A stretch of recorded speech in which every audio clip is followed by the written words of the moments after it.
Hello everyone. तो इस series के पिछले पार्ट में हमने देखा था कि कैसे सुमो बेइज्जत होने के बाद यांग को फंसाने के लिए एक और प्लान बनाता है, जहां उसका वफादार साथी यूतिन जाकर यांग को अपनी बातों में लपेट कर उसे पीटने वाला था। पर हमारा यांग तो इतना ज्यादा चालाक है कि वो यूतिन को उसी के प्लान में ट्रैप करते हुए एक तो उसे हरा देता है और दूसरा उसके पास से अपनी कल्टीवेशन के लिए काफी सारे लो ग्रेड के हर्ब्स जीत लेता है। और फिर वो सोमो को जाकर चिढ़ा भी रहा था, ये बताते हुए कि उसे तो इस प्लान के बारे में पहले से ही पता था। बेचारा सोमो ये जानने के बाद कि उसका पत्ता कट गया, उसकी तो और ज्यादा किलस जाती है। इस एपिसोड की स्टार्टिंग में हमें यांग को दिखाते हैं जो कि कल्टीवेशन कर रहा था, वो भी उन हर्ब्स का यूज करके जो वो जीत के लाया है। इन हर्ब्स को यूज करते हुए उसकी कल्टीवेशन तेजी से इम्प्रूव हो रही थी। स्पिरिचुअल एनर्जी उसकी बॉडी से रिलीज होने के साथ साथ वो हमें बताता है कि वो बॉडी टेम्पररिंग की 7th realm पर पहुंचने वाला है, जिसके साथ ही उसकी बॉडी अब विंड ब्लो नाम की उस टेक्निक को यूज कर पाएगी। साथ ही उसकी बॉडी का ऑरा पहले से भी ज्यादा स्ट्रॉन्ग हो जाएगा। 7 से 9th लेवल तक वो विंड ब्लो की टेक्निक को अच्छे से यूज कर सकता है। 9th लेवल के बाद उसकी बॉडी फायर एनर्जी रिलीज करने लगेगी, जिसकी वजह से वो हेवन और अर्थ की एनर्जी को यूज कर पाएगा। यांग हमें बताता है कि फाइट करने की वजह से भी उसकी बॉडी की प्रैक्टिस तेजी से इम्प्रूव हो रही है। वो धीरे धीरे अपने फोकस को इंक्रीज करते जा रहा था। फाइनली 7th लेवल को अचीव करने के बाद वो तो अपने बिस्तर पे जंप करने लगता है कि कमाल हो गया। उसे यकीन नहीं हो रहा कि वो लड़का जो कि 3rd लेवल पर अटक कर रह गया था, वो 7th लेवल पर पहुंच गया है। अब यांग अपनी प्रैक्टिस को बंद नहीं करना चाहता था, उसे अपनी पावर और ज्यादा इंक्रीज करनी है, इसीलिए वो और सारे हर्ब्स को जलाकर बैठ जाता है कल्टीवेशन करने। उसे तेजी से अपनी कल्टीवेशन को इम्प्रूव करता हुआ देखकर दूर से सुमो जो कि उस पर नजर रख रहा था, वो कहता है कि कौन से मॉन्स्टर ने इसके ऊपर कब्जा कर लिया, आखिर ये इतनी तेजी से ब्रेक थ्रू कैसे कर रहा है। सुबह ही तो इसे 5th लेवल पर देखा था और ये अचानक से 7th लेवल पर पहुंच गया। सुमो वहाँ पर अपनी पूरी गैंग के साथ आया था। उन सभी ने मास्क लगाकर चुपके चुपके यांग पर नजर रखने का प्लान बनाया था। यूतिन कहता है कि बॉस हमें शोभा देता है क्या, हम आधी रात को इस बकवास से लड़के पर नजर रख रहे हैं। अगर आप चाहें तो इसे कल्टीवेशन कंप्लीट करने के बाद आप सुबह चैलेंज करके इसकी अच्छे से धुलाई कर सकते हैं। यूतिन की बातें सुनने के बाद हमारा सुमो कहता है कि पागल हो गया है क्या, जिस तरीके से इसने तेरी खटिया खड़ी की, तुझे क्या लगता है कल्टीवेशन कंप्लीट करने के बाद ये मुझे नहीं पीटेगा? मैं सुमो इसके हाथों से मार खाने के बाद मेरी कैसी इज्जत रह जाएगी सबके सामने? इसलिए मैंने जो प्लान बनाया है हम उसी पर काम करेंगे। और फिर हमें पता लगता है कि हमारे सुमो का प्लान क्या है। यूतिन कहता है कि सीनियर ब्रदर अगर हम चुपके से जाकर इसे पीछे से मारेंगे तो हमारी क्या इज्जत रह जाएगी। अगर लोगों को पता लग गया तो वो कहेंगे कि हमने इतना बड़ा इलीगल काम किया है, किसी पर स्नीक अटैक किया है। पर सुमो तो उन सभी को डांटते हुए कह रहा था कि अपनी बकवास बंद करो, मुझे बस ये जानना है कि ये तेजी से अपनी कल्टीवेशन को कैसे इम्प्रूव कर रहा है, इसलिए हमें बस इसके सोने का इंतजार करना है। जैसे ये सो जाएगा हम जाएंगे इसे मार कर बोरे में बंद कर देंगे और फिर इसकी पूरे घर की तलाशी लेने के बाद हम पता लगाएंगे कि ऐसी कौन सी चीज है जिसका यूज करने के बाद इसकी कल्टीवेशन इम्प्रूव हो रही है।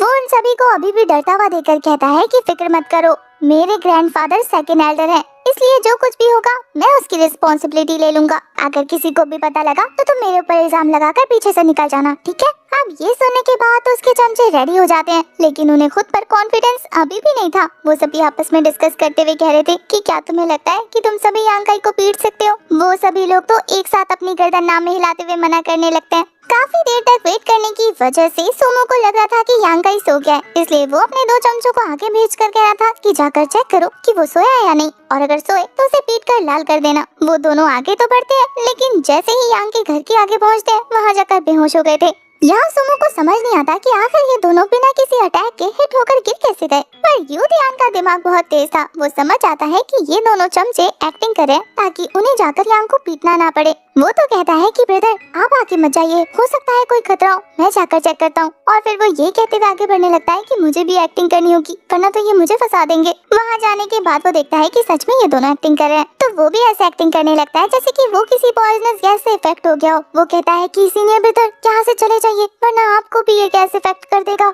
सोमो बेवकूफ है, लेकिन इतना भी नहीं, जाकर उन सभी को किक मार के जगाने लगता है कि मेरे सामने एक्टिंग कर रहे हो। उनकी अच्छे से क्लास लगाने के बाद वो डिसाइड करता है कि वो खुद ही जाकर यांग को सबक सिखाएगा। पर जैसे ही वो डंडा उठाकर यांग के दरवाजे को हल्का सा ओपन करता है, यांग जिस मेडिसिन को एब्जॉर्ब कर रहा था उसकी स्मेल इन तक पहुंच जाती है। अब आप लोगों को तो पता है कि वो गैस पॉइजनस है, इसलिए तो सोमो उसे स्मेल करते ही वहाँ पर नीचे गिर गया था। उसकी ऐसी हालत देखने के बाद ये तीनों चमचे कह रहे थे कि बॉस आपने हमें कहा कि एक्टिंग मत करो, लेकिन अब आप खुद एक्टिंग कर रहे हैं। पास जाने के बाद वो कह रहे थे कि बॉस आपकी एक्टिंग तो सच में बहुत ज्यादा रियल है। सुमो, जिसकी सच में पॉइजन की वजह से हालत खराब हो गई थी, वो उन्हें पीटते हुए कह रहा था कि घोंचू, यहाँ पर सच में पॉइजनस गैस है जिसकी वजह से मैं इफेक्ट हो रहा हूँ। देख मेरी आँख लाल हो गई है। दरवाजा ओपन होने की वजह से धीरे धीरे ये स्मेल उन सभी को भी आने लगी थी। अचानक से उन सभी की आंखें रेड हो जाती है और वो खुद पर से अपना कंट्रोल खो देते हैं और एक दूसरे के साथ ही फाइट करने लग जाते हैं। यूतियान और सुमो, जो कि एक दूसरे से चिपके हुए थे, वो भी एक दूसरे की पिटाई करने लगते हैं। अब रात के अंधेरे में इस तरीके का शोर शराबा हमारे यांग के कानों में भी पहुंच जाता है। वो तो अपने फर्नेस को छुपाते हुए कह रहा था कि अच्छा हुआ बाल बाल बच गया, आज तो उसे इस पॉइजनस गैस ने बचा लिया। नेक्स्ट मॉर्निंग हमें काफी सारे बच्चे अरीना में प्रैक्टिस करते हुए दिखाते हैं। यांग वहाँ पर पहुँच गया था उनके साथ प्रैक्टिस करने के लिए, क्योंकि पिछली रात ही उसे पता लग गया था कि फाइट करने की वजह से भी उसकी कल्टीवेशन तेजी से इम्प्रूव होती है। वहाँ के बच्चे तो उसे देखकर उसका मजाक उड़ाते हुए कह रहे थे कि सीनियर ब्रदर आप यहाँ पर क्या करने आए हैं, सफाई? वो इस बात पर जवाब देते हुए कह रहा था कि सफाई तो मैं कब का कर चुका हूँ, फिलहाल तो मुझे तुम लोगों के साथ प्रैक्टिस करनी है। उन्हें तो लग रहा था कि जैसे मौका मिल गया। वो सभी एक साथ यांग के सामने आते हुए कह रहे थे कि चलिए एक साथ फाइट करते हैं। अब वो सभी एक साथ आगे बढ़ के उसके ऊपर अटैक कर पाते। हमारा यांग उन्हें रोकते हुए कह रहा था कि पहले मैं तुमसे थोड़ा सेक्ट रूल के बारे में डिस्कस तो कर लूं। सेक्ट रूल के हिसाब से अगर आपको कोई स्टूडेंट चैलेंज करता है तो फिर आप एक हफ्ते तक किसी और डिसाइपल के साथ फाइट नहीं कर सकते, लेकिन आप एक बारी में कितने भी लोगों को चैलेंज कर सकते हो, है ना? वो सभी जूनियर्स थे इसलिए उन्हें ज्यादा डिटेल में नहीं पता था, तो वो कहते हैं कि हाँ सीनियर, आपने बिल्कुल ठीक कहा। यांग कहता है कि मैं जितने लोगों के साथ फाइट करूंगा मेरी कल्टीवेशन उतनी तेजी से इम्प्रूव होगी, और हाल फिलहाल में मैंने कोई चैलेंज नहीं हारा, इसलिए वो उन सभी से कहता है कि मैं अकेले तुम सभी को एक साथ चैलेंज करूंगा। अब वो सभी लोग तो सोच रहे थे कि अच्छा बकरा मिल गया है हलाल करने के लिए, तो वो भी खुशी खुशी रेडी हो जाते हैं। यांग ने उनकी कम नॉलेज का फायदा उठाते हुए उनके साथ फाइट स्टार्ट कर दी थी। एक जूनियर तो एक काफी पावरफुल फिश तैयार करते हुए यांग के मुंह पर मारने वाला था, लेकिन उसकी बॉडी इतनी ज्यादा हार्ड थी कि इस बंदे के हाथ में दर्द हो जाता है। वो तो अपने बाकी साथियों से कह रहा था कि मेरा तो हाथ ही टूट गया, इनकी बॉडी बहुत ज्यादा हार्ड है। पर दूसरा वाला बच्चा उसे मोटिवेट करते हुए कह रहा था कि इन्हें तो हर कोई हरा देता है, तुम भी हरा दोगे, कोशिश करते रहो। पर यांग उसकी बकवक से इतना ज्यादा परेशान हो जाता है कि सबसे पहले पंच मारकर उसी का खेल खत्म कर चुका था। बच्चे तो ये अटैक देखने के बाद शॉक रह जाते हैं कि आखिर ये सीनियर कब स्ट्रॉन्ग हो गए। यांग तो कहता है कि डरो मत, तुम सभी एक साथ अटैक करो, बिंदास। बस फिर क्या था, वो सभी एक साथ टूट पड़ते हैं। जहाँ पहले तो यांग उनके अटैक्स को डॉज कर रहा था और फिर एक एक पंच में ही सभी को ढेर करते जा रहा था। उसके पंचेस और किक्स इतने ज्यादा स्ट्रेंथफुल थे कि किसी बच्चे को दोबारा खड़े होने का मौका ही नहीं मिलता। यांग काई ने अब तक काफी सारे स्टूडेंट्स को पछाड़ दिया था, इसलिए वो बाकियों से कहता है कि तुम भी शर्माओ मत, आगे आओ। पर वो सभी तो डर जाते हैं। वो कहते हैं कि जाकर सीनियर सुमो से इसकी शिकायत करनी होगी ताकि वो आकर इसे अच्छा मजा चखाए। आधे बच्चे तो उठ के चले जाते हैं, सिर्फ एक ही बंदा रह जाता है। यांग तो सोच रहा था कि कहीं मैंने कुछ ज्यादा जोर से तो लात नहीं मार दी। यांग उस बंदे की हेल्प करना चाहता था, लेकिन वो बंदा अब यांग से इतना ज्यादा डर जाता है कि अपनी लंगड़ी टांग के साथ वहाँ से भाग गया था। इधर दूसरी तरफ हमें सुमो को दिखाते हैं, जो इस बात पर गुस्सा कर रहा था कि एक तो वो रात में देर तक फाइट करता रहा और सुबह भी उसकी आंख देर से खुली। तब जाके यूतियानो से बताता है कि ब्रदर, जो स्मेल हमने यांग काई के घर के बाहर स्मेल की थी, वही सेम फ्रेग्रेंस मुझे आपके रूम से सुबह सुबह आई। इसका मतलब ये है कि यांग काई ने आपके रूम में वो फ्रेग्रेंस फैलाई होगी। ये सुनकर तो सुमो को काफी ज्यादा गुस्सा आ रहा था कि वो बदतमीज लड़का, उसकी हिम्मत कैसे हुई मेरे खिलाफ ऐसे साजिशें करने की। तभी वहाँ पर उसके सभी जूनियर्स आ जाते हैं जो कि उसकी टीम में थे। वो तो कह रहे थे कि सीनियर ब्रदर, हमें यांग ने बहुत बुरी तरीके से पीटा, वो इतना ज्यादा पावरफुल हो गया कि उसके एक एक पंच से हम सभी लोग काफी बुरी तरीके से घायल हो गए हैं। अब अपने लोगों की ऐसी हालत देखने के बाद तो सुमो को यांग पर और ज्यादा गुस्सा आ रहा था। उसे समझ नहीं आता कि वो उसे कैसे सबक सिखाए। तभी यूतियान कहता है कि बॉस, जो फ्रेग्रेंस हमने रात को स्मेल की थी, उसे स्मेल करने के बाद लोग पागल हो जाते हैं, अपना कंट्रोल खो देते हैं और किसी से भी फाइट करने लगते हैं। कहीं यांग के सभी चैलेंजेस जीतने की वजह यही तो नहीं कि कहीं वो उसी फ्रेग्रेंस का यूज करता हो बच्चों पर, या फिर वो किसी खास तरीके की जड़ी बूटी का यूज करके अपनी कल्टीवेशन बढ़ा रहा हो। अब यूतियान की बातों से तो हमारे सुमो का खून आधा किलो जल चुका था।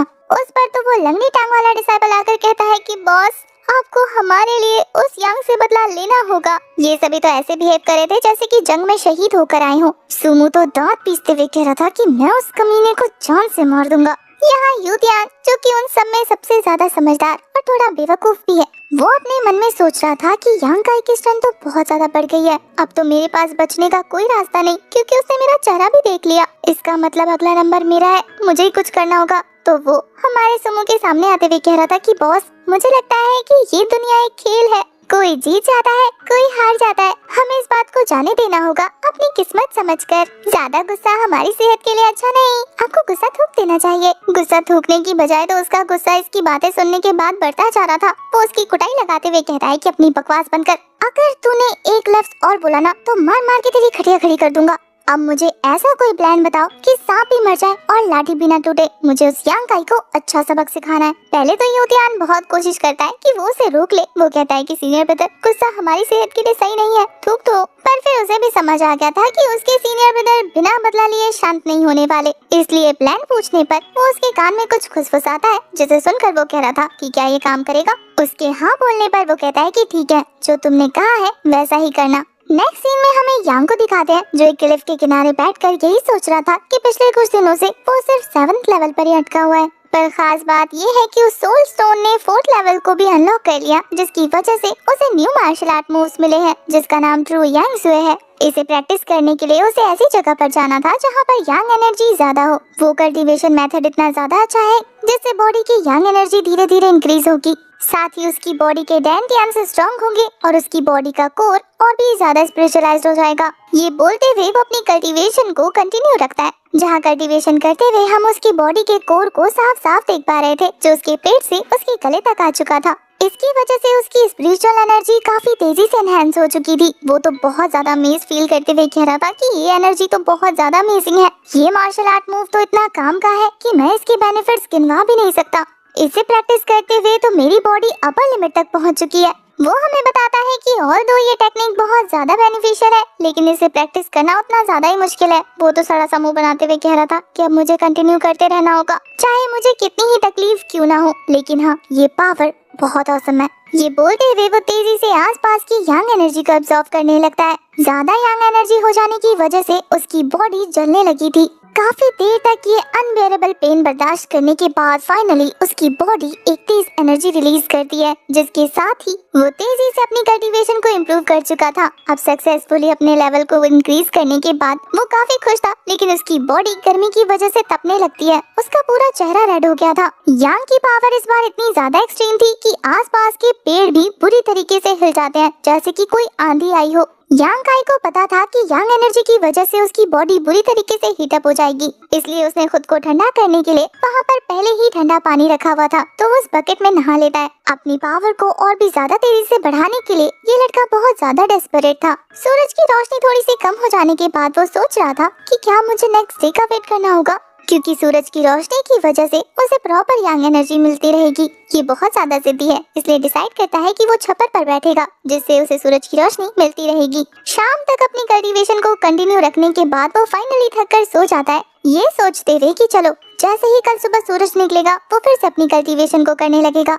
अब उसे बस थोड़े से मेडिसिन की जरूरत थी, जिसे बनाने के लिए उसे मिस्टर मैंग के पास जाना होगा, क्योंकि हर्ब्स तो वही ला कर देंगे। वो खुद को मोटिवेट करते हुए उठता है कि तभी उसे जंगल से एक चमकती हुई चीज नजर आती है। अब इतनी रात को जंगल में क्या चमक रहा है, जिसे जानने की जिज्ञासा इतनी ज्यादा बढ़ जाती है कि वो आधी रात में ही जंगल जाने का डिसाइड करता है। और इसी के साथ हमारा ये वाला एपिसोड हो जाता है खत्म। नेक्स्ट एपिसोड में हम देखेंगे कि आखिर जंगल में उसे ऐसा चमकता हुआ क्या मिला।